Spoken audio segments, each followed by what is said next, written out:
Et dans le même temps, les candidats étaient eux face aux agriculteurs pour défendre leur programme. Avec un échange de droite entre Marine Le Pen et Éric Zemmour, Victor Chabert, le climat se tend entre les deux prétendants, à tel point qu'au Rassemblement national, on redoute les conséquences d'un éventuel ralliement d'Éric Zemmour au second tour.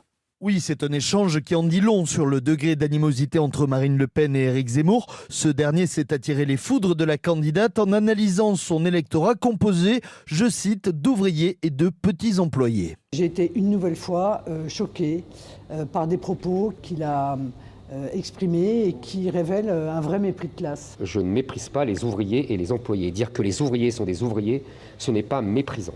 Deuxièmement, ce n'est pas une femme qui a grandi dans des manoirs, qui est une héritière, qui va me faire la leçon à moi. Marine Le Pen semble bien décidée à ne rien lui laisser passer. D'ailleurs, dans l'entourage de la candidate, il y a un sujet Éric Zemmour, au point que certains stratèges du RN se demandent comment gérer un soutien de l'ancien journaliste au second tour. Éric Zemmour perçu comme trop radical, est-ce qu'il n'y aura pas un risque de détruire une partie du travail de normalisation, ou alors faudra-t-il minimiser ce soutien?